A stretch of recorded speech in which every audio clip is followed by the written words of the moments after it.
Bueno, muy buenas tardes. En primer lugar, agradecer una vez más pues, a Inekaren por la invitación. No sé si se oye, pero como somos poquitos yo creo que sí, ¿verdad? Como comentaba él, efectivamente, la especialidad mía y por ahí por donde ha ido pues, el grueso de mi línea de investigación ha sido básicamente trabajar la relación que existe entre el poder y la generación del conocimiento científico, ¿no? En este caso en concreto en relación con la arqueología. Y entonces precisamente, como verán por el título de la ponencia, hoy voy a hablarles de la relación que ha habido en Canarias entre la arqueología y el poder, siglos atrás, no entre la arqueología, pero sí entre la etnografía, ¿no? Entre la historiografía, me refiero pues casi después de la conquista, y cómo esta relación entre la arqueología y el poder, digamos, lo que ha generado es que la imagen del guanche, la identidad del guanche, se haya deformado y se haya inventado un prototipo de guanche en función de toda una serie de intereses políticos, eminentemente, y por supuesto económicos, ¿no? Entonces, lo que yo prácticamente quería transmitirles hoy, en la ponencia, era mostrarles a ustedes de entrada cómo se había relacionado a Canarias con África desde el siglo XIV, en que se redescubren las Islas Canarias, hasta el siglo XX prácticamente, ¿no? Hasta la actualidad. Después, lo que comentaba, ver cuál había sido la relación entre el poder y la generación del conocimiento científico, y algo que considero pues, muy importante, lo que es la periodización del tema de estudio, ¿no? Es decir, cuáles son las etapas por las que atraviesa el estudio de los guanches desde que son redescubiertos hasta la actualidad, ¿no?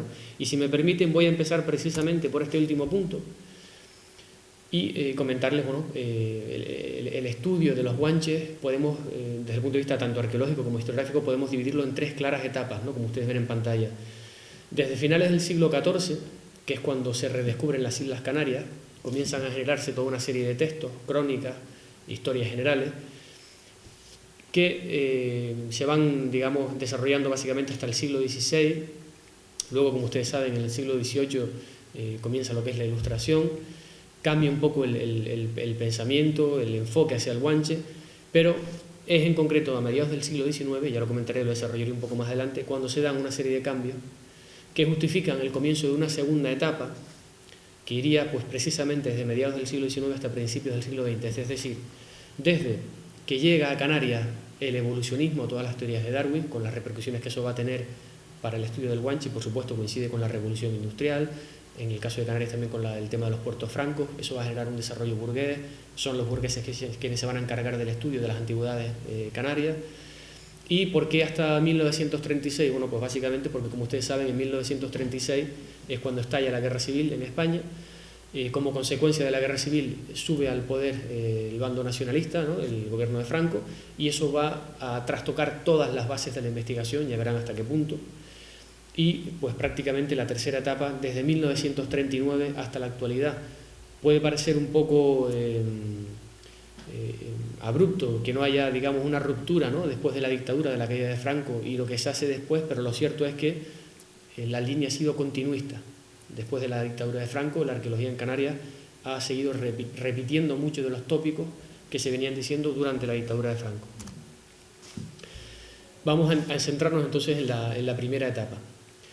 Como les comentaba antes, las Islas Canarias son redescubiertas en el siglo XIV por los mallorquines, se asientan en Gran Canaria, en fin, luego se produce lo que es la anexión a la Corona de Castilla, y esto va a generar que toda una serie de autores se interesen por la realidad de Canarias, en menor medida por la realidad indígena, ya también lo detallaré un poquito más adelante, y van a surgir toda una serie de textos, las llamadas crónicas, fuentes etnohistóricas, en donde, en algunos casos militares, como puede ser en el caso de Gran Canaria, ¿no? Las crónicas de la conquista, pues en algunos casos los militares nos describen cómo eran las islas en la época de la conquista, nos describen cuáles eran de forma muy somera las costumbres de los indígenas canarios, cómo vivían, qué comían, etc.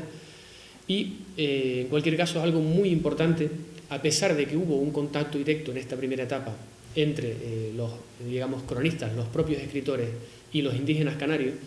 Lo cierto es que lo que ellos escribieron estuvo muy condicionado por lo que se llama la cosmovisión judeocristiana.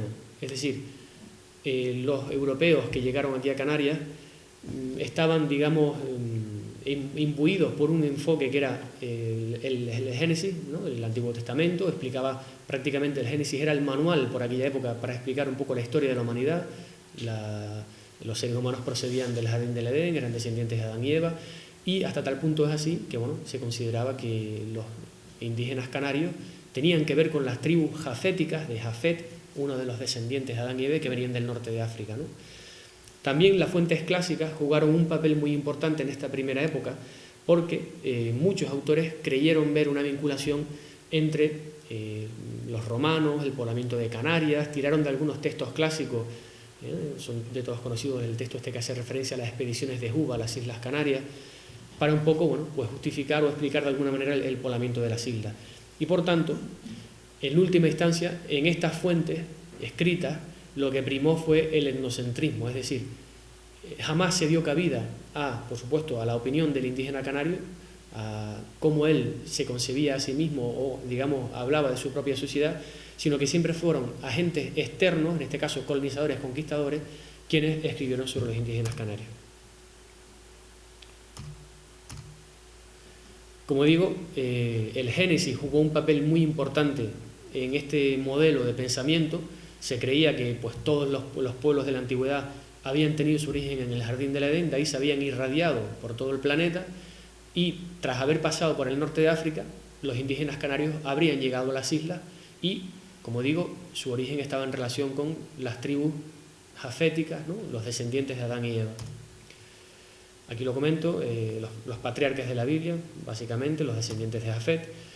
Y también otra de las leyendas que arraigó muy bien entre todos los intelectuales de la época, me refiero a los siglos XIV, XV, XVI e incluso pervive hasta el siglo XIX, fue la leyenda de las lenguas cortadas. Seguramente habrán oído que, según esta leyenda, los indígenas canarios fueron traídos del norte de África como castigo porque se habían rebelado contra la dominación romana. Cuando los romanos llegan al norte de África hay toda una serie de tribus bereberes que ya viven en suelo africano, norteafricano, se rebelan contra la dominación africana y los romanos lo que hacen es, como castigo, los expulsan de sus tierras, les cortan las lenguas para que no se puedan entender entre sí y los deportan a las Islas Canarias. Bueno, pues esta leyenda claramente está inspirada en el relato de la Torre de Babel. Si ustedes recuerdan, el relato de la Torre de Babel lo que propone es que Dios castigó a los que estaban construyendo la Torre de Babel porque no habían respetado su voluntad divina y como castigo lo que hizo fue cortarles, inventar los idiomas y distribuirlos por todo el mundo de manera que unos no se entendieran con otros, ¿no? Pues, como digo, la leyenda de las lenguas cortadas, que tanto se ha empleado en Canarias para explicar el poblamiento de las islas, tiene sus raíces en este relato bíblico, ¿no? De la Torre de Babel. Y, en cualquier caso, es cierto que algunos autores, sobre todo los autores, digamos, religiosos, por ejemplo, Fray Alonso de Espinosa, Abreu Galindo, saben que existen dudas acerca de la digamos, auténtica biografía de Abreu Galindo, ¿no? Hay quienes ven en él un posible franciscano, otros piensan que era pues, un erudito que venía de Andalucía y, como saben, Alonso de Espinosa era dominico, ¿no? Bueno, pues Alonso de Espinosa, precisamente, fíjense, les he tratado esta cita, en su Historia de la Virgen de Candelaria, Nuestra Señora de Candelaria, dice, al referirse a los indígenas canarios, ellos son africanos y de allá traen su descendencia, así por la vecindad de las tierras como por lo mucho que frisan en costumbres y lengua, tanto que el contar es el mismo que el uno que de otro. Alléguese a esto también que los manjares son los mismos, como es el gofio, leche, manteca, etc. Es decir, Espinosa, que escribe su libro, como ven, en el año, finales del siglo XVI, entra en contacto con los indígenas canarios. Además, como religioso que era, él desarrolló una importante labor de evangelización y le permitió conocer las costumbres de los indígenas canarios. Sin embargo, sabemos, a partir de los datos biográficos que existen, ¿no?, de Espinosa, que Espinosa nunca estuvo en el norte de África. ¿Por qué sabe entonces que existían similitudes entre los indígenas canarios y los pobladores del norte de África? Pues básicamente porque por esta época, en donde en Canarias existen muchísimas plantaciones de caña de azúcar y el comercio y demás, ustedes saben que se hacen muchas expediciones a Berbería para traer esclavos, ¿no?, como mano de obra para todas estas producciones del azúcar, y lo cierto es que por una cuestión de afinidad y de, digamos, pues de clase social, los indígenas canarios acabaron formando una comunidad muy importante con los esclavos que venían de fuera, hasta el punto de convivir, digamos, en barrios, ¿no? De manera que Espinosa lo que observa es que los esclavos que vienen de fuera comparten muchas de las costumbres que tienen los indígenas canarios aquí en las islas, ¿no? Y por lo tanto, él llega a estas conclusiones, que por supuesto son fruto de una observación etnográfica y no arqueológica, evidentemente. Las poblaciones por esa época no eran poblaciones fósiles, no estaban extinguidas, eran poblaciones etnográficas, ¿no? Y conforme pasan los siglos, pues no solo nos llega información de los guanches escrita, sino que son muchos los autores que comienzan a realizar dibujos idealizados. Y hablo de idealizados porque son autores que escriben en los siglos XVI, XVII y que por lo general no tuvieron contacto directo con los indígenas canarios, sino que escriben a partir de referencias que ellos leen en esos textos primeros de los siglos precedentes, ¿no? Aquí, por ejemplo, traigo dos imágenes. La que aparece abajo, la marrón, es de un manuscrito, una copia del original del de Canarién, que es del siglo XVII, que está depositado en la Biblioteca Nacional la Biblioteca Municipal, de Rouen, y refleja, bueno, pues de forma idealizada una imagen de cómo podían ser los guanches, ¿no?, en época de la conquista. Fíjense, comparen estas imágenes, las facciones un poco que se reflejan de los indígenas. Pues fíjense, este personaje, el de la izquierda, presenta facciones negroides, ¿no?, para que ustedes vean lo dispar que fue la representación del indígena canario en estas épocas, precisamente porque eran dibujos idealizados y no fruto de un contacto directo con estas poblaciones, ¿no?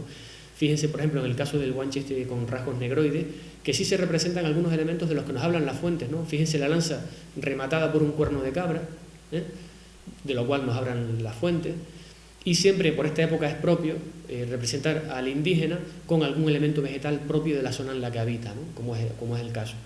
Y la otra lámina, seguro que es de todos conocida, son los indígenas de La Gomera, según Leonardo Torriani, y bueno, pues también en el caso de Torriani, más próximo a la fecha de la conquista, y por lo tanto, en principio es una reproducción más fiel de lo que pudieron ser los indígenas canarios, ¿no? En resumen, dentro de esta primera etapa,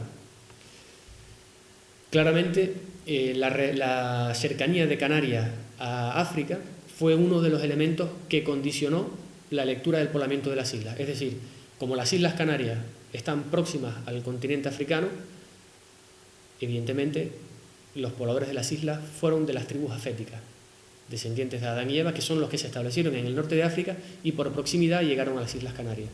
Por tanto, evidentemente no hay ninguna vinculación con el ámbito de bereber, porque entre otras cosas por esas épocas no se conoce el mundo bereber, ¿no?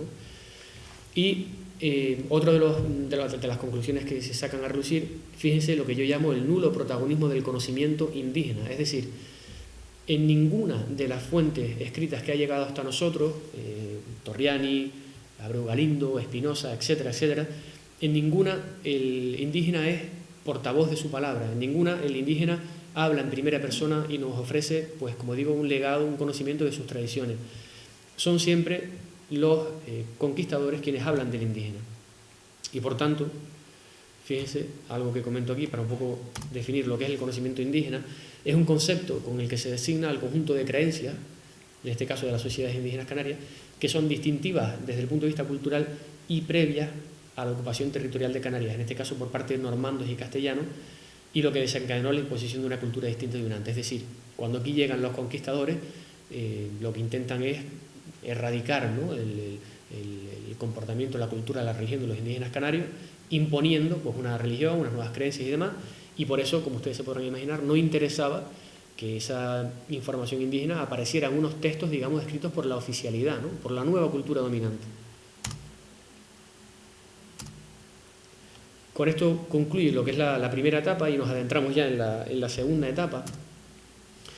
Les comentaba antes que es a mediados del siglo XIX cuando se producen en Europa una serie de acontecimientos, ¿no?, sobre todo desde el punto de vista económico, el tema de la revolución industrial, en donde se comienza a descubrir el mundo, a realizarse investigaciones al norte de África en busca de colonias y demás, y esto permite a Darwin realizar una serie de viajes, ¿no?, sobre todo a África. Y Darwin escribe ese libro de todos ya conocido, porque entre otras cuestiones hace poco se celebró, creo que fue el 500 años, ¿no?, de la edición, en el año 1846 se publica El origen de las especies. Darwin propone a mediados del siglo XIX una teoría que rompía con los esquemas de la Iglesia, ¿no?, y es que, según Darwin, los seres humanos no proceden de Adán y Eva, como decía el Génesis, sino que proceden del mono. Es decir, el mono es nuestro ancestro y el hombre, por evolución, se ha ido transformando hasta llegar al Homo sapiens, ¿no? Entonces, bueno, una vez que aparecen estas teorías, Darwin es, por supuesto, perseguido por la Iglesia, se retiran todos sus libros, ¿no?, en aquellas zonas profundamente religiosas, y se genera un debate interesantísimo entre los partidarios del darwinismo, los evolucionistas, y los detractores del darwinismo, ¿no? Los evolucionistas son aquellos investigadores, autores que consideran que la teoría es perfectamente válida y que por tanto consideran que el origen de la humanidad está en África y no en el Próximo Oriente, no en el Jardín del Edén. Y por otro lado están los antievolucionistas, que son aquellos autores más reaccionarios, tradicionalistas, que consideran que, por supuesto, que el origen del hombre sigue estando en el Jardín del Edén y esto de que venimos del mono es una majadería de Darwin, ¿no? Al mismo tiempo que se están produciendo estos debates entre los partidarios y los detractores de Darwin, comienzan a desarrollarse la arqueología y la antropología física en Europa, con las consecuencias que esto va a tener para Canarias, ¿no? Y como les comentaba, las grandes potencias europeas expanden sus territorios a ultramar, básicamente Francia, Inglaterra y Alemania, y en el caso de África, que es el que más nos interesa a nosotros por la cercanía, se establece en la parte más próxima a nosotros, a Canarias, Francia, ¿no?, en lo que es pues, Túnez, Argelia, Marruecos, y comienza pues, a haber una presencia muy fuerte europea desde el punto de vista colonial en el norte de África, que a la larga lo que propicia es que todos aquellos investigadores que se desplazan a estos territorios coloniales comiencen a desarrollar lo que se llama una arqueología imperialista, en donde bueno, pues, todos los estudios, todas las conclusiones a las que llegan están muy claramente relacionadas con pues, los ideales o digamos la política de sus estados-naciones, ¿no? Por ejemplo, en el caso de Francia, los arqueólogos franceses que van al norte de África llegan a la conclusión de que como en el norte de África hay dólmenes, menires, ¿no?, construcciones digamos mastodónticas de piedra, y las poblaciones que las hacen son rubias y con ojos azules, son digamos los celtas quienes en tiempos pasados descendieron en latitud, cruzaron el estrecho y llegaron a África y realizaron este tipo de manifestaciones culturales que se consideraban demasiado desarrolladas para haberlas hecho los propios africanos, ¿no? Y entonces, desde el punto de vista de la investigación, los franceses habían tenido en etapas prehistóricas sus ancestros, ¿no?, en territorio africano y por lo tanto tenían derecho a ocupar en pleno siglo XIX el norte de África, ¿no? Encontraban en la prehistoria una legitimación a su política imperialista. ¿Qué pasa con Canarias, que está cerca, digamos, de África, ¿no? Pues a Canarias recalaron muchísimos investigadores franceses, Berthelot, Bernot, muchos, Boris Saint-Vicent, entre otros, y evidentemente se forman en Francia, llegan a Canarias y comparten esas teorías que desarrollan sus compatriotas, y cuando llegan a Canarias además se encuentran con la grata sorpresa de que en las cuevas encuentran restos antropológicos que ellos consideran que pertenecen a la raza de Cro-Magnon, la misma raza que se había documentado en suelo bereber y la misma raza que se había documentado en suelo francés. Por tanto, los investigadores franceses llegan a la conclusión de que los primeros pobladores de Canarias también vienen de la Galia, de Francia, y por tanto encuentran un argumento para ocupar también Francia a partir de explicaciones historicistas o pseudohistoricistas, ¿no? Para que ustedes vean hasta qué punto las Islas Canarias fueron importantes para los franceses, el por entonces cónsul de Francia en Canarias a mediados del siglo XIX, coincidiendo con pleno apogeo del imperio, ¿no?, de Napoleón, escribió sucesivas cartas a Napoleón diciéndole que era importantísimo anexionar a Francia la isla de La Palma, no solo como una zona de avituallamiento en la expansión de Francia hacia el Atlántico Sur, sino también como una base desde la que acceder al oro africano y al mercado con África, ¿no? Por lo tanto, habían unos claros intereses de Francia por ocupar las islas y, como digo, desde el punto de vista de la prehistoria, se produjo lo que se llama la europeización del Guanche, es decir, si en el siglo previo, en los siglos previos, los guanches habían estado en vinculación, ¿no?, con el norte de África, con el Próximo Oriente, fíjense que en el siglo XIX, a pesar de que se redescubre África para Europa, sin embargo los indígenas canarios se europeizan y entonces todos estos autores comienzan a hablar de la presencia de celtas en Canarias, de iberos en Canarias, e incluso hay quienes van más allá y al estudiar las inscripciones líbico-bereberes, que hoy en día no cabe duda, sabemos que son inscripciones líbico-bereberes, las emparentan con la escritura ibérica y con la escritura céltica, para justificar, pues como digo, a partir de la arqueología, esta lectura europea de la prehistoria de Canarias, ¿no? Y esto, al fin y al cabo, ¿en qué se traduce? Pues en la crisis de la relación canario-africana, sobre la que ya había insistido, por ejemplo, previamente Alonso de Espinosa.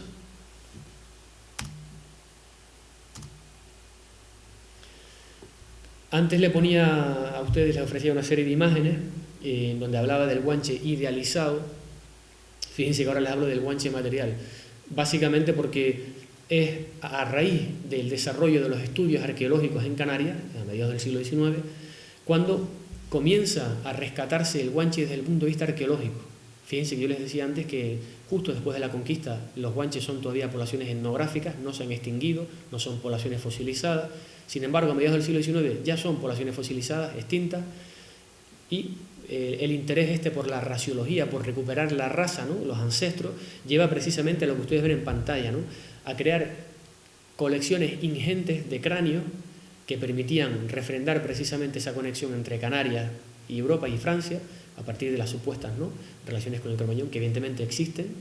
En la raza que pobló las islas tiene, digamos, características cromañoides, pero más adelante les explicaré que no tiene nada que ver con el origen francés que se propone.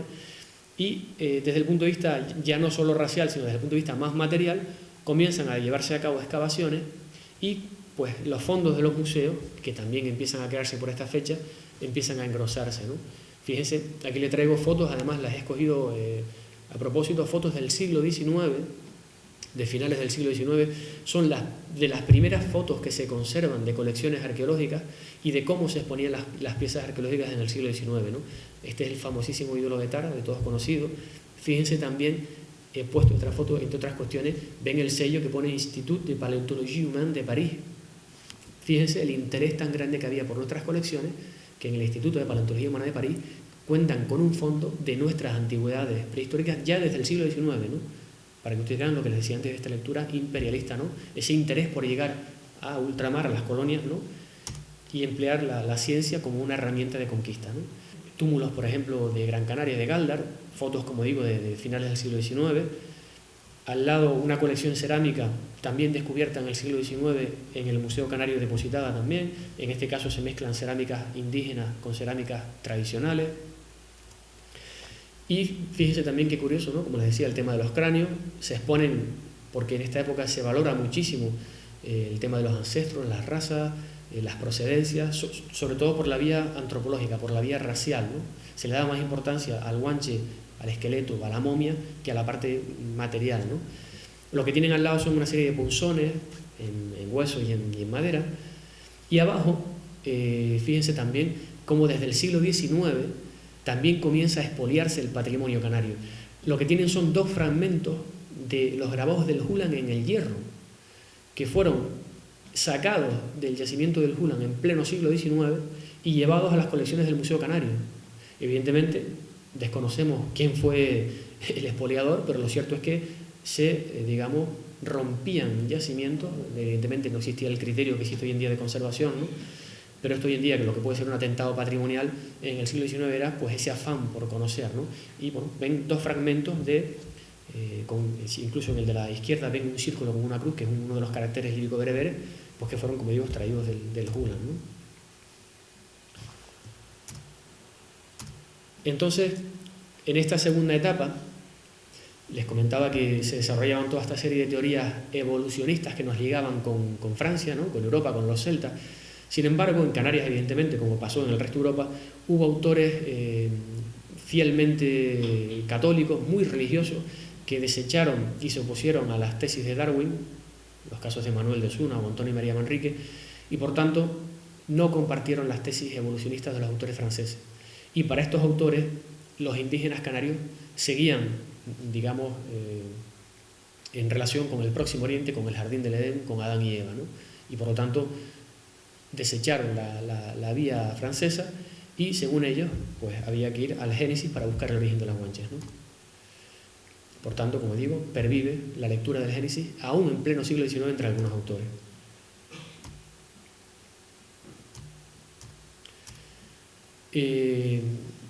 Para resumir a grandes rasgos qué es lo que pasa en el siglo XIX, fíjense, la realidad física, evidentemente las Islas Canarias, a pesar de la proximidad a África, pues en el siglo XIX se rompe la conexión entre Canarias y África porque los orígenes se llevan a Europa, a Francia, al mundo ibérico, incluso a la península ibérica, ¿no? Y se rompe, digamos, con esa ascendencia bereber, bueno, se rompe, no se le presta atención a esa ascendencia bereber, y el acento se pone en lo celta o en lo ibero. Por supuesto, todos los intelectuales canarios, se podrán preguntar ustedes por qué los intelectuales canarios desarrollaron estas tesis. Pues miren, sencillamente porque Gregorio Chili Naranjo estudió en Francia, en la Sorbona, en París, por lo tanto bebió de las tesis que desarrollaron los autores franceses, pero es que además cuando volvió a Canarias, Gregorio Chili Naranjo se siguió carteando con todos los grandes popes de la época, con los grandes prehistoriadores franceses de la época, ¿no? En el Museo Canario, en el archivo, hay muchísimas cartas en donde se refleja este intercambio de ideas entre Gregorio Chili Naranjo y los autores franceses. Pero es que además, por ejemplo, autores como Juan Bettencourt Alfonso, del que hablábamos antes, fue a Francia también a formarse.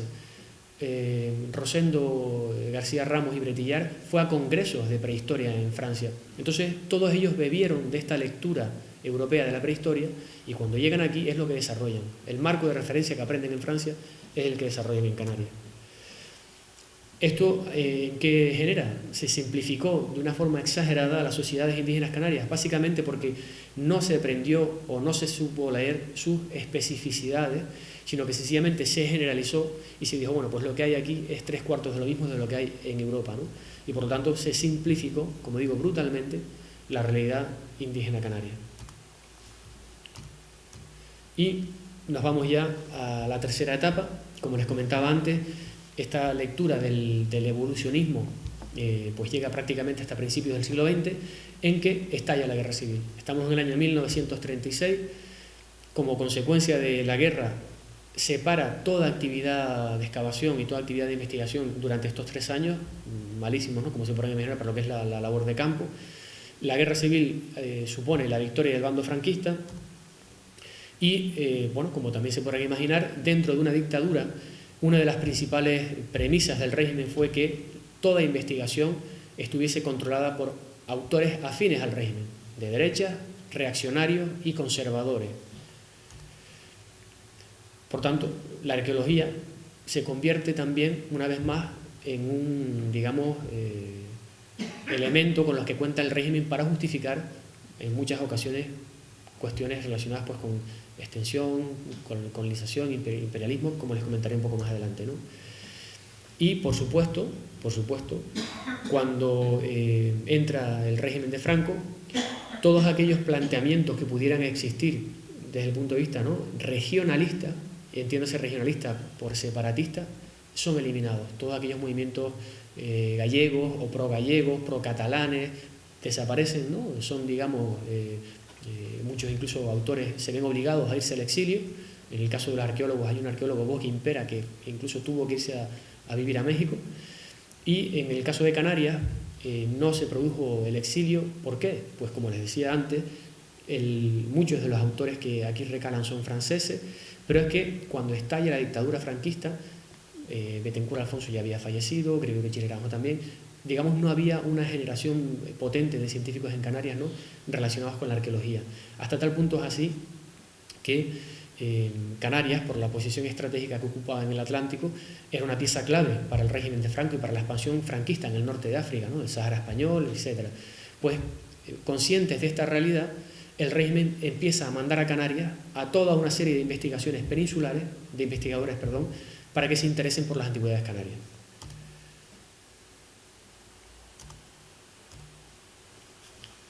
De entrada, todas estas personas que llegan a Canarias, Luis Pericot, Julio Martínez Santolaya, que eran catedráticos de universidades en la península, en el caso de Julio Martínez Santolaya me detendré un poquitín más adelante en él, era el comisario de excavaciones arqueológicas, son, como digo, autores afines al régimen, falangistas y de una ideología católico-nacionalista.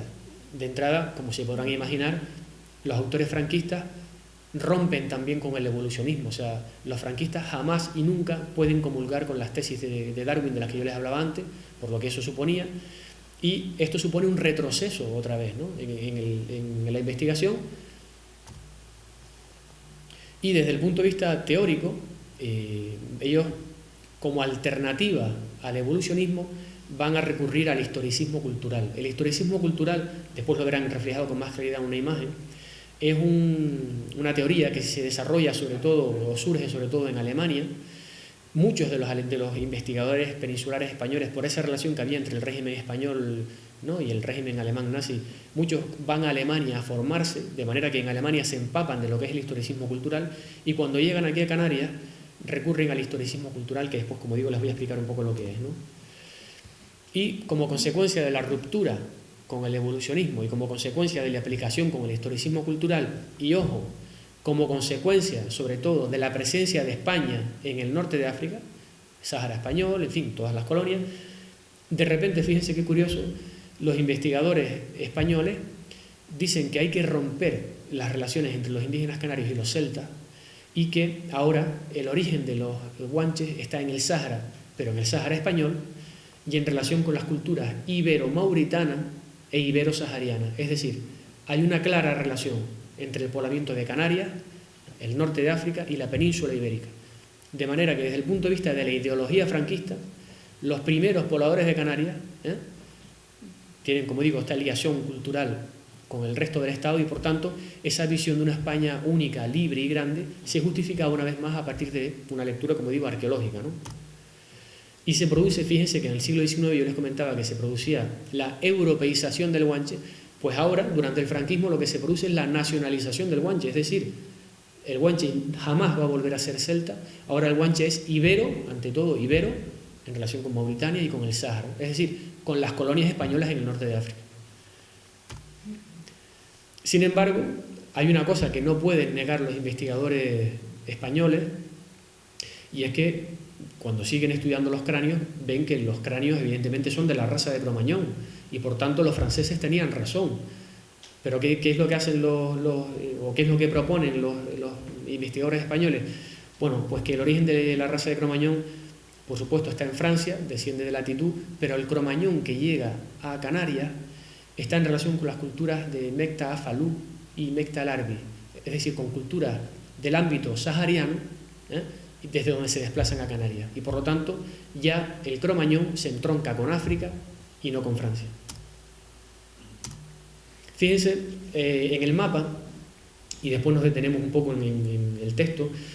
Antes le hablaba del historicismo cultural, ¿no? El historicismo cultural lo que propone es que las culturas se van, digamos, transmitiendo en el espacio y en el tiempo por contacto de unas poblaciones con otras, ¿no? Entonces los autores franquistas lo que proponen es que toda esta gente que vive en el norte de África, en el sur de la península ibérica, en Canarias, tienen contactos comerciales entre ellos, y bueno, como consecuencia de estos contactos, pues toda esta zona, ¿no?, del norte de África, del sur de la península ibérica y Canarias, acaba formando parte de un únicum cultural, ¿no? Forman parte de una sola cultura. Este señor que aparece en la foto es Julio Martínez Santaolalla, y Julio Martínez Santaolalla, como les comentaba antes, catedrático de universidad, es el máximo responsable de la arqueología en España durante el franquismo, es el comisario general de excavaciones arqueológicas. Pues Julio Martínez Santaolalla acuña el término de arqueología del imperio y dice que Canarias formaba una comunidad prehistórica hispano-africana desde la antigüedad, ¿no?, desde los tiempos, digamos, prehistóricos, y que además se podía apreciar en los restos indígenas canarios un claro carácter español en lo prehistórico del Sáhara español y de Mauritania. Una relación muy importante entre Canarias y la costa atlántica africana, ¿no? Pero también otra de las cosas, digamos, de las que adolecen los autores por esta época, el tema de los prejuicios raciales, ¿no? De repente, conforme van desarrollando las investigaciones, ¿no?, y un poco adentrándose en la realidad canaria, ellos ven que, bueno, pues en las Islas Canarias hay momias, y desde Egipto hasta Canarias, en el norte de África, hay un vacío tremendo en cuanto a la momificación. No se practicaba la momificación en el Sáhara, en Argelia, en Túnez, no se practicaba la momificación, y sin embargo se están encontrando con momias en Canarias, ¿no? Bueno, pues la primera conclusión a la que llegan es que posiblemente existió una vinculación entre Canarias y el Egipto predinástico, ¿no?, porque aquí se están momificando a los indígenas, pero es que además en las cuevas, al igual que pasa también en Egipto, aparecen asociados a un ajuar funerario, ¿no?, con cerámicas, comida, etc. Pero detrás de esto hay un claro prejuicio racial, y es que recurren a Egipto porque Egipto formaba parte del África blanca. Estos autores, digamos, nacionalistas, franquistas, evidentemente no pueden colocar ancestros negros, ancestros judíos, fenicios, semitas, en lo que son los orígenes de España, y por tanto una vinculación digna con estas momias las encuentran en Egipto, precisamente porque, como les digo, Egipto forma parte del África blanca. Y otra de las cuestiones también que niegan los autores franquistas, si se fijan, antes les comentaba que en el siglo XIX hay quienes siguen defendiendo que el guanche procede del celta, frente a quienes siguen diciendo que el guanche viene del Próximo Oriente, ¿no? Adán y Eva, que son al fin y al cabo las poblaciones cananeas, semitas, judías. Pues los autores franquistas también tienen un fuerte rechazo hacia los judíos por todos estos prejuicios raciales, ¿no?, de los que les hablo, y de los que, bueno, pues saben que también durante el régimen nazi estuvieron muy, muy en boga, ¿no? Y fíjense también qué curioso, durante el franquismo, ustedes saben que a finales del siglo XIX, Primo de Rivera fue, digamos, el que estableció la división provincial en Canarias, ¿no?, durante la dictadura de Primo de Rivera. Bueno, pues básicamente, bueno, por unas grandes presiones del Partido Liberal de Gran Canaria, por todo lo que ello suponía de infraestructuras para Las Palmas, darle mayor importancia al Puerto de la Luz, que todos los órganos de gobierno estuvieran en la capital, ¿no?, con su capitalidad en Las Palmas y no en Tenerife. Bueno, pues a raíz de la división provincial, los arqueólogos comienzan a justificar la división provincial a partir de argumentos arqueológicos. Y fíjense, dicen que la provincia oriental, Gran Canaria, Fuerteventura y Lanzarote, fue poblada por los canarios y la occidental por los guanches, con lo cual recurren una vez más a argumentos históricos para justificar la división provincial, ¿no? Y todos estos cambios que se dan en el tiempo, como se podrán imaginar, van asociados a toda una serie de términos, ¿no?, a una terminología. En el siglo XIX se habla de aborígenes, se habla de indígenas, se habla de nativos, se habla de naturales, para referirse a los pobladores de las Islas Canarias.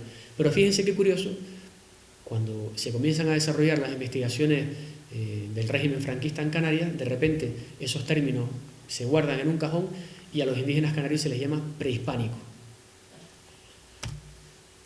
Por tanto, evidentemente hay una clara construcción significativa de la identidad guanche, ¿no? Fíjense, con este término prehispánico se está reforzando la vinculación de Canarias con la nación y con la identidad hispana. La realidad cultural previa, es decir, lo bereber, lo amazigh, no importa, o sea, lo que importa es el aporte cultural hispano, y por eso se habla de prehispánico y no de post-bereber. O sea, lo que viene después del bereber sería, ¿no?, en lo español, por eso se habla de prehispánico. Pero al mismo tiempo, fíjense, se infravalora el propio bagaje cultural de los indígenas canarios, porque la cultura indígena sencillamente es anterior al aporte civilizador español. Esto es lo que encierra este concepto de prehispánico, como les digo, ¿no? Y, por tanto, otra de las grandes paradojas con este término, el bagaje cultural norteafricano solo encuentra sentido a partir de un marco de referencia hispano.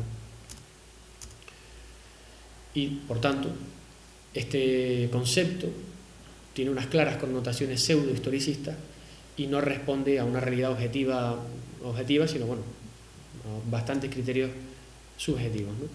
Y evidentemente existen alternativas hoy en día. Otro de los grandes lastres que venimos arrastrando es que los profesores, los libros de texto, en fin, siguen empleando el término prehispánico, lo pueden ver en prensa, en el día a día, cuando digo que es un término que se acuña durante el franquismo y que encierra toda una connotación ideológica, ¿no? Por lo tanto, es un término que debería desaparecer, ¿no? Le estamos quitando el nombre a las calles, estamos quitando los monumentos, ¿no?, todas esas señales del régimen, y sin embargo, cuando hablamos de los indígenas canarios, seguimos hablando de ellos como prehispánicos, ¿no? Y entonces hay alternativas, por supuesto, al referirnos a ellos, indígenas, aborígenes no. Bueno, esto ya lo he desarrollado en otras ponencias aquí, pero bueno, si quieren después podemos retomar el tema, ¿no? Y un poco por resumir, ¿no?, lo que pasa en esta tercera etapa, pues evidentemente con el régimen franquista se refuerza la conexión canario-africana. Como les comentaba en el siglo XIX, no, pero ahora sí, pero se centra todo, digamos, el interés en el Sáhara, pero además en el Sáhara español, ¿no?, donde está la colonia, donde está ese aporte hispano. Hay una clara, ¿no?, incidencia de las premisas políticas al recuperarse esta conexión con África, es decir, no es casual que de repente se interesen por África los autores franquistas, y una vez más, tal y como pasó en el siglo XIX, se vuelve a simplificar a las sociedades indígenas canarias. En las postrimerías del franquismo, estamos hablando ya finales de los 60, principios de los 70, se van a producir una serie de cambios, pero como les comentaba antes, no lo suficientemente profundo como para permitirnos hablar de un cambio, ¿no?, en el modelo de gestión, en el modelo de pensamiento, en el modelo de hacer. En el año 68 se crea el Departamento de Arqueología, de Prehistoria y Etnología en la Universidad de La Laguna. Durante el franquismo en Canarias no hay, digamos, una facultad específica, ¿no?, de arqueología. Quienes se encargan de estas cuestiones son catedráticos de filosofía, de clásicas, como puede ser Álvarez Delgado, o incluso maestros nacionales, maestros de escuela, ¿no?, Luis Diego Cuscoy, por ejemplo, ¿no?, o Juan Álvarez Delgado, y que además eran autodidactas, se formaron a sí mismos, no recibieron una formación académica. Pues bueno, posteriormente sí se crea el departamento y como consecuencia de la llegada de Manuel Pellicer, catalán, que es el primer catedrático que está al frente del Departamento de Prehistoria, se comienzan a desarrollar nuevos trabajos de campo. Se comienzan o una de las prioridades es excavar yacimientos con estratigrafía para obtener precisamente eso, ¿no?, dataciones absolutas que nos permitieran conocer en qué fecha se puebla originariamente Canarias, ¿no?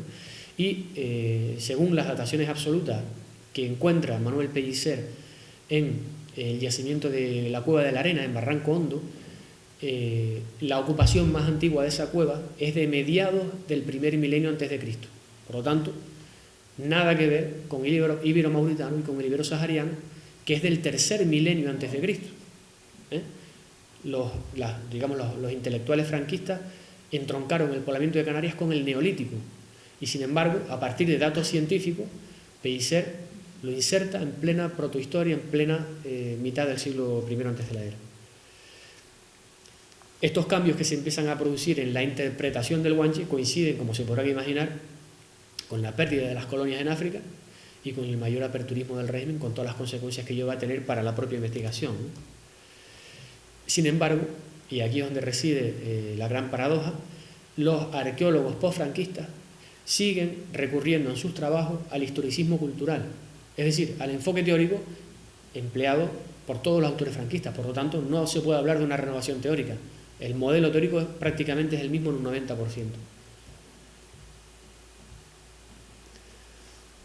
En esta tercera etapa de la que les hablo, sigue perviviendo la opción sahariana, que como yo les decía, en la época del franquismo se aboga por el Sáhara español. Sin embargo, ahora, después del franquismo, se recupera o se mantiene viva la opción del Sáhara a partir de otros argumentos más científicos, ¿no? Y por supuesto, desvinculados por completo del ibero-mauritano y del ibero-sahariano, ¿no? Se comienza a desarrollar una lectura multicultural, es decir, antes solamente habían ibero-mauritanos e ibero-saharianos, ¿no? Ahora de repente se empiezan a hablar majos, guanches, canarios, aguaritas, gomeros, bimbaches, ¿no?, distintas etnias que comienzan a poblar las distintas islas, ¿no? Y esto lo que produce es que se atomiza la conexión canario-africana, ¿no? Antes se veía como un conjunto global, como un todo. El Sáhara español se traslada a Canarias, ahora no.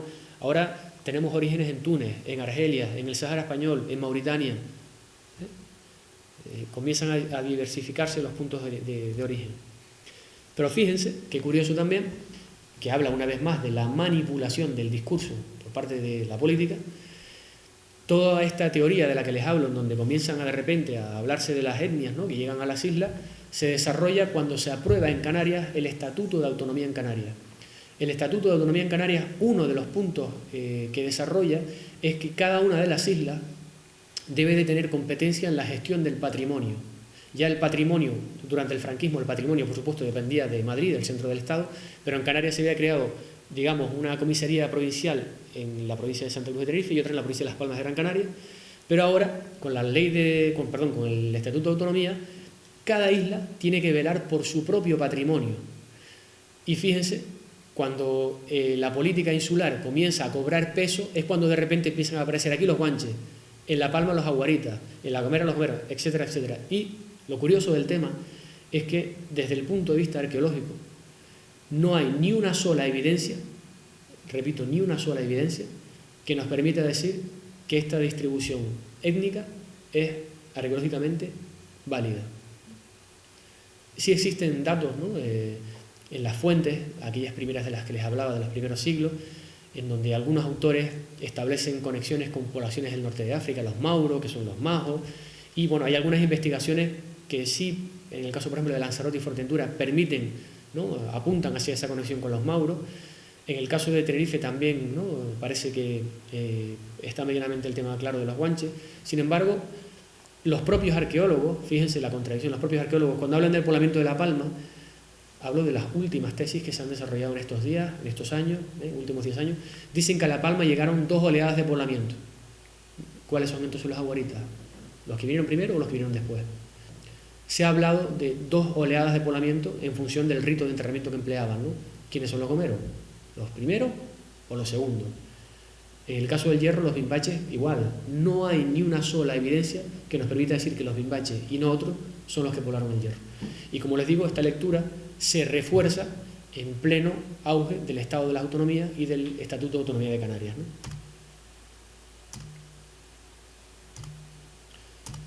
Por tanto, en la, digamos, etapa reciente, ¿no?, en la más cercana a nosotros, ¿qué es lo que pasa? Bueno, pues el desarrollo de las prehistorias insulares, ¿no? Se asiste a lo que también he llamado en algunas publicaciones una balcanización de la prehistoria canaria, ¿no? Ahora de repente ya no interesa conocer África, ver lo que pasa en África para después intentar ver lo que pasa en Canarias, ¿no?, sino que de repente ahora ya empezamos a fraccionar Canarias, ¿no?, y a buscar las particularidades de cada isla, ¿no? Con lo cual hay un desgajamiento importante con el norte de África. Sigue habiendo una escasa renovación teórica, como les comentaba antes, ¿no? A pesar de que comienzan a desarrollarse posturas más próximas al materialismo histórico, a la ecología cultural, sin embargo, el historicismo cultural sigue siendo el predominante.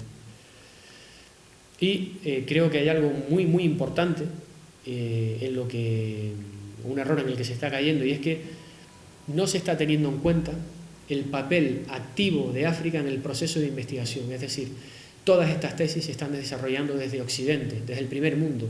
No se ha ido o no se va a consultar a los especialistas en el norte de África qué visión es la que ellos tienen del poblamiento del norte de África para después intentar establecer lazos con lo que pasa en las islas, ¿no? Y los esfuerzos que se han hecho al respecto son, les puedo asegurar, escasísimos, ¿no? Por eso yo quería cerrar más adelante con una frase, ya se las pondré, una serie de conclusiones. Fíjense cómo el objeto de discurso, en este caso los indígenas canarios, el tema del estudio, ¿no?, de los indígenas canarios, está claramente condicionado por las relaciones globales, ¿no?, economía, sociedad, política. Todas esas coyunturas que, como les digo, podemos definirlas en 3 etapas, han condicionado el estudio de los indígenas canarios. Los contextos sociales han ido cambiando y también, fíjense, conforme han cambiado los contextos sociales, ha cambiado la imagen del guanche. Pasamos de ser descendientes de Adán, ¿no?, y Eva en los siglos XIV, XV y XVI, de repente nos convertimos en celtas, para después ser iberosaharianos, para ahora ser ahoritas, bimbaches, porque han habido contextos sociales cambiantes y realidades políticas y económicas cambiantes que inciden en estas teorizaciones, ¿no?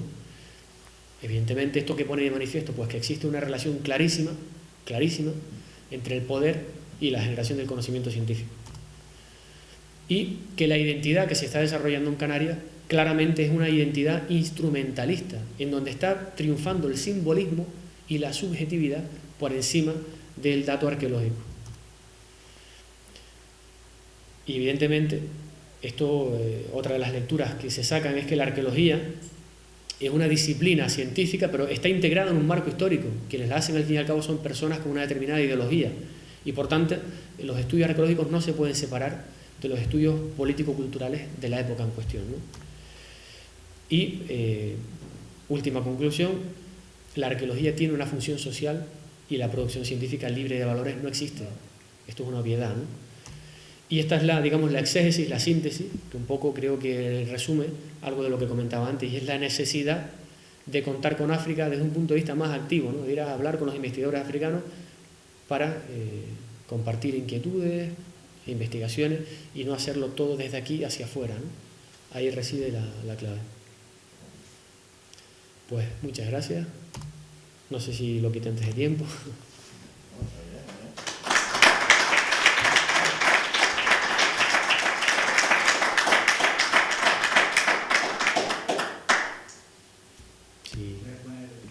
Sí, la retomo.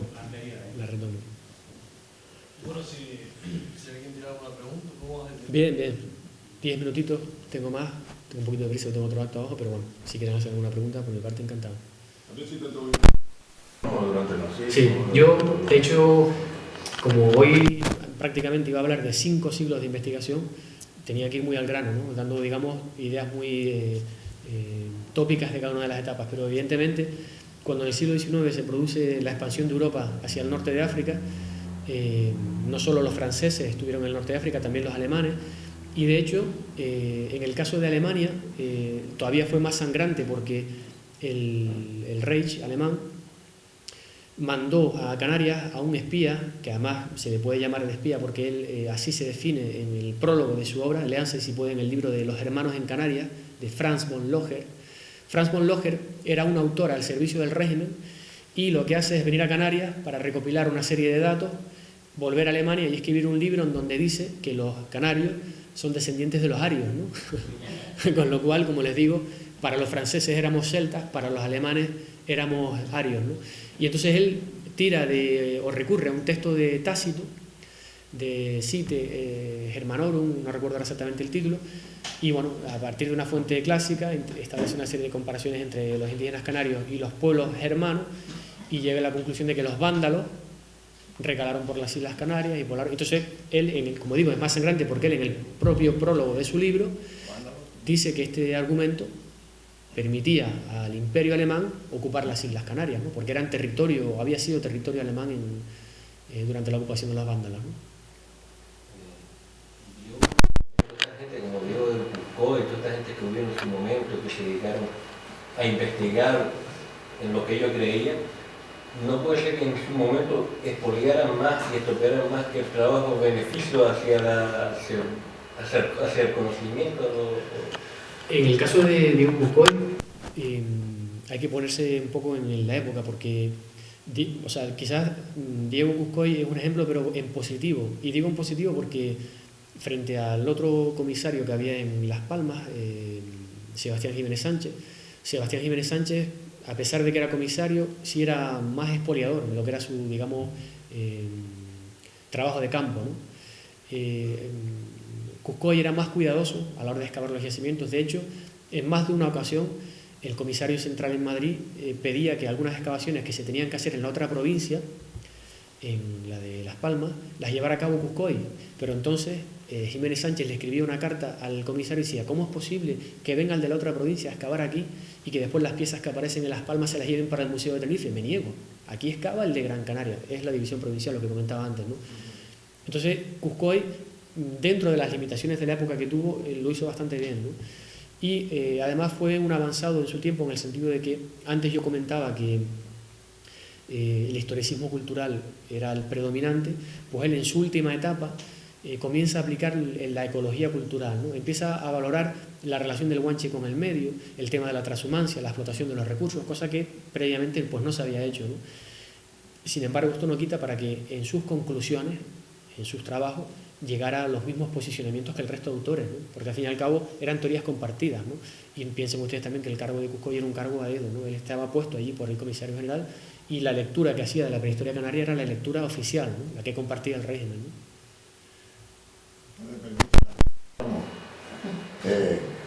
Te dijo que los vándalos vinieron por aquí, por Canarias, que habían dicho, pero yo creo que no se han ido, ¿no? Sí.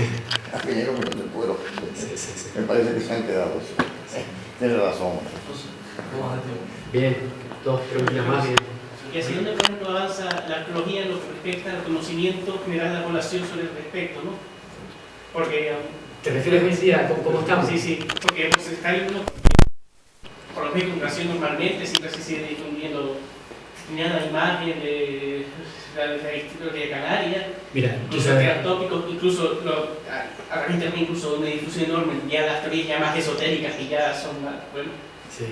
El problema está, mira, por un lado considero yo en que existe una clara relación entre los medios de comunicación y el poder también, ¿no? Eso por un lado, ¿no? Y por otro lado, las lecturas, digamos, que se transmiten de la prehistoria de Canarias Afortunadamente, dentro de este panorama que yo he dibujado aquí, afortunadamente hay aspectos en los que se ha avanzado muchísimo, ¿no? Por ejemplo, el tema de las dataciones absolutas. Hoy en día, si bien seguimos teniendo pocas dataciones absolutas, lo cierto es que ya todas las islas cuentan con dataciones absolutas, no sé lo que cuentan con dataciones absolutas, y no en todos los casos, pero en muchos casos anteriores a la era, ¿no? Con lo cual, ya poco a poco podemos ubicar lo que es el poblamiento de Canarias en el tiempo. Sin embargo, lo que no llega a haber es un, digamos, encuentro entre los investigadores. Cuando digo encuentro me refiero desde el punto de vista de ideas, de posicionamientos, ¿no? Está muy fragmentado el panorama de la investigación, hay posiciones muy enquistadas y muy enfrentadas, que lo que está generando es que en lugar de progresarse el tema esté estancado, ¿no? Porque hay grupos de poder, grupos de investigación que tienen unas teorías, otros que defienden lo contrario, nadie se pone de acuerdo, no se genera debate, se organizan congresos, este bando no va porque no se lleva con el otro, cuando el otro organiza el congreso el que no va es el otro bando, entonces estamos funcionando en círculo cerrado, ¿no? Círculo cerrado, en espirales. Y creo que uno de los grandes problemas de la arqueología canaria es, uno, no se está excavando, por lo tanto no se está acrecentando el posible conocimiento sobre las culturas indígenas canarias, sino se está funcionando a partir de, ¿no?, de un poco lo que ya se sabe. Dos, el problema teórico, y esto lo digo, a ver, porque es lo que hay, o sea, los profesores que hoy en día están en el departamento tienen una edad y una formación, ellos se formaron con los profesores que vivieron aquí durante el franquismo, su, digamos, concepción, su esquema mental es histórico-cultural y es el que han inculcado en los alumnos. Hasta tanto no hay un relevo generacional y una nueva forma de ver la prehistoria, difícilmente va a cambiar el enfoque, ¿no? Y bueno, por supuesto, creo que otro de los grandes problemas reside en que hay una desconexión brutal entre la universidad y la sociedad, de manera que la investigación que se está generando no llega a la sociedad, y lo que llega es las notas de prensa que sacan determinados medios en donde se siguen empleando tópicos, el guanche alto, rubio, ojos azules, el prehispánico, el aborigen, ¿no? Se siguen incidiendo en esas cuestiones, ¿no? Y en mi punto de vista, de hecho esto fue algo que dije tiempo atrás, creo que la arqueología de Canarias está en un callejón sin salida. Pero la arqueología en Canarias está en un callejón sin salida, pero además desde, como digo, desde hace años, ¿no? Entonces, bueno, creo que hay que replantearse muchas cosas. Pues que se anime, ¿eh? Lo que se necesita es gente nueva, ¿no? Y gente que aprenda a ver las cosas de otra manera, ¿no? Y sobre todo que hay formas distintas de hacer las cosas igual de válidas, ¿no?, que la lectura oficial, digamos, ¿no? Esto es difícil. Estamos en un sistema capitalista donde hay dinero. Sí. El dinero es el que marca la pauta, no estamos en un socialismo. Entonces, sí, el dinero es el que va diciendo dónde tiene usted que investigar, no son los profesores ni la gente, que dice yo quiero investigar esto, no. De hecho, otra de las cosas también que he comentado, que hay determinados proyectos de investigación que se priman frente a otros desde el punto de vista de la subvención, ¿no?, porque interesan más que otros, claro. Y no porque son de los míos, claro, de caen. Claro. No hay nada, digamos, actualmente. Claro que duele. Referente a dos oleadas o una sola oleada. No entendí el principio de la pregunta. Que si hay algo riguroso, histórico, referente a si hubo una sola oleada de poblamiento en Canarias, o se sabe ya que hubo dos. Y también otra cosa, el tema del no conocimiento los seres humanos siempre de la protohistoria canaria. Entraríamos, por ejemplo, en el libro Enamorados de la Osa Menor, que parece que es científico, ¿no?, yo lo he leído. Y también un poco en sentido contrario, hay profesores de la universidad que hemos escuchado y que pone todo como una nebulosa, como no se ve nada claro, como que no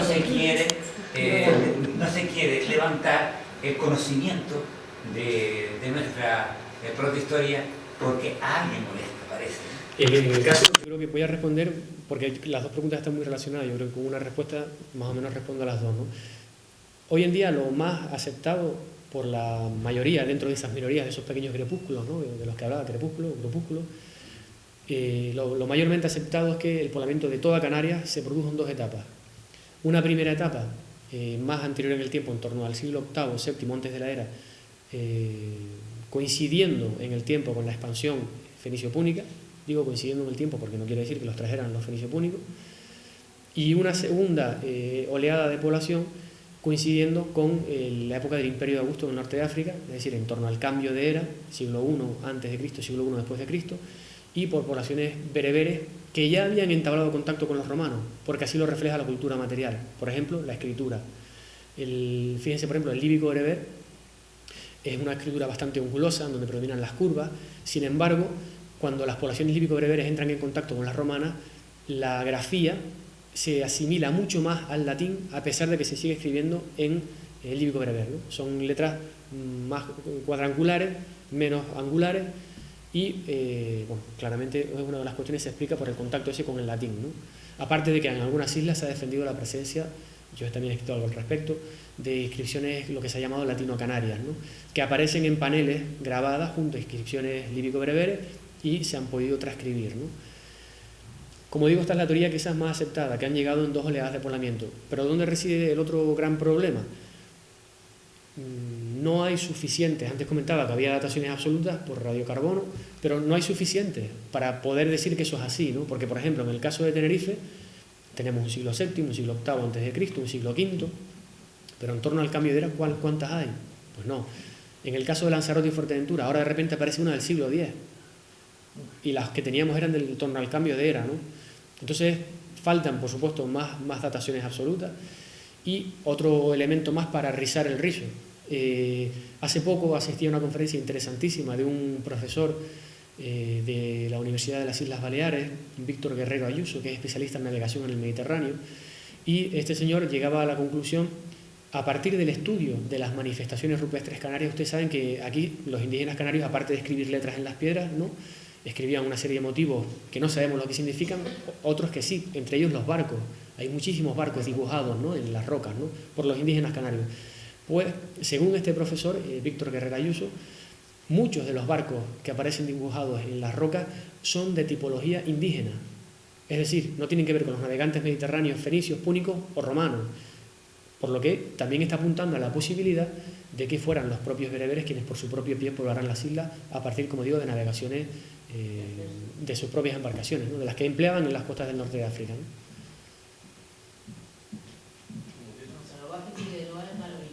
Bueno, Figueroa dijo en una foto de esta que te hicieron los guantes en el periódico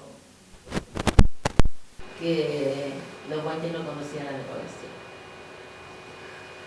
Es una de las grandes lagunas que hay. De una forma, yo recomendaría... Sí, y aparte que hay que recomendarle a este señor que lea el libro de Torriani, ¿no? Leonardo Torriani dice que desde Lanzarote a Fuerteventura cruzaban en barcos para robar ganado y después volverse a la isla. Hablo de población indígena, ¿eh? Ojo, hablo de población indígena. También es verdad que Lanzarote y Fuerteventura están muy cerca, pero bueno, conocían la navegación, ¿no? Sí, se dice. No sé qué autor histórico de Historia Canaria dice que robaron unos barcos y con él se fueron a América. Eso ya... Sí, eso ya forma parte de la ciencia ficción. Sí. Bueno, de hecho toda esta un poco parafernalia que se montó, que si las pirámides de Guimarães, que si no tal, era porque en el fondo lo que se quería conectar era, a partir del hiperdifusionismo, se quería conectar Canarias con Mesoamérica, y como faltaba un punto intermedio, pues encontraron las pirámides de Chacona, ¿no? Y dijeron, bueno, pues por aquí pasaron, de aquí las llevaron a Mesoamérica, ¿no? Cuando realmente pues no está demostrado que sean indígenas, ¿no? Hay mucha controversia ahí al respecto. Pues nada, muchas gracias. Un pueblo inculto no es libre, besa botas de tiranos, teme a logreros caciques, se arrodilla ante los amos.